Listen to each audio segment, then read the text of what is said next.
بسم الله الرحمن الرحیم. راځو په دې ویډیو کې موږ تاسو په یو بل موضوع باندې خبره کوو چې هغه موضوع تاسو ټولو ته ډیره زیاته مهمه ده او هغه موضوع موږ تاسو ته په ټریډنګ کې چې کوم د څنګه موږ چارت انالیسس کوو. څه شو د چارت انالیسس لپاره به تاسو یو سافټویر ډاونلوډ کوئ چې هغه تاسو لپاره ډیر مهم دی ځکه چې بغیر د هغې سافټویر نه تاسو چارت انالیسس په اسانۍ سره نشئ کولی. تر ټولو مهم او ضروري سافټویر چې کوم دی د ټریډنګ لپاره یا چارت انالیسس لپاره هغه موږ سره څه نومیږي TradingView.com. به راشي په ګوګل یا په کروم کې به TradingView.com ولیکئ او تاسو ته داسې یو ډول سافټویر راشي. دا TradingView.com چې کوم دی دا په ټوله نړۍ کې ډېر زیات استفاده کېږي د چارت انالیسس لپاره. لومړی خو به تاسو دا خپل کمپیوټر کې ډاونلوډ کړئ، را به شئ مور ته، په مور باندې به کلیک وکړئ. مور ته راغلی نو دلته به ډاونلوډز ته راشئ.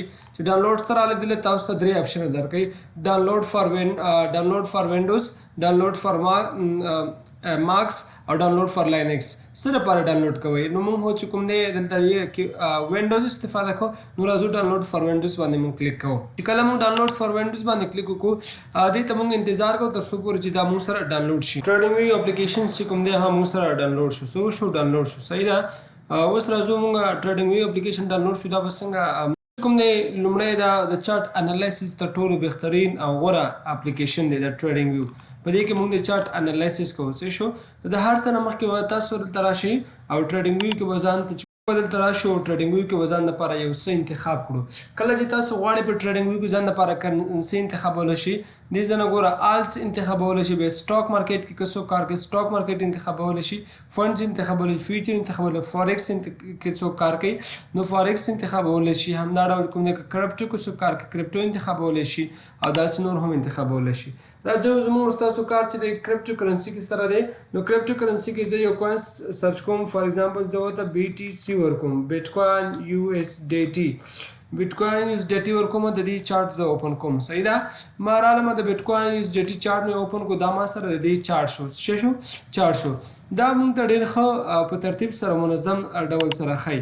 بیا راځو د دې سیټینګ به څنګه بدلو. څنګه به تاسو کولی شئ چې دا بلیک کلر چې کوم دی دا ځان لپاره وایټ کړئ. نو را به شئ دلته سیټینګ ته.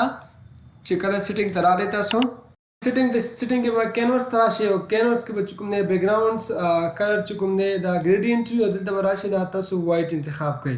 چې کله تاسو وایټ انتخاب کړئ یا سپین انتخاب کو نو تاسو ته به یو په یو دا ټول تغیرات پکې راشي. بیا به چارت تاسو ته داسې ښکاري. ستاسو خپله مرضي ده چې کومه څه تاسو انتخابوئ. زما دپاره خو د بیکګراونډ بلیک بیکګراونډ استفاده کوم. که غواړئ چې دا هم وایټ کړئ نو دا هم تاسو وایټ کولی شئ.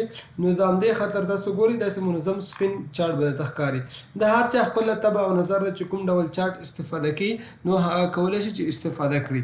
دې نه تاسو به یو کوین څنګه سرچ کوئ نو دلته به راځئ دې سرچ بار ته او په دې کې به هماغه کوین لیکئ. فار ایگزامپل زه لیکم ډوج USDT زه لیکم.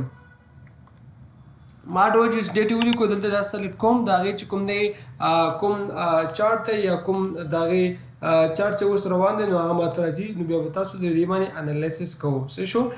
دا نننۍ ویډیو چې کوم دا ډېره شارټ ویډیو موږ تاسو مختلف کارونه کوو.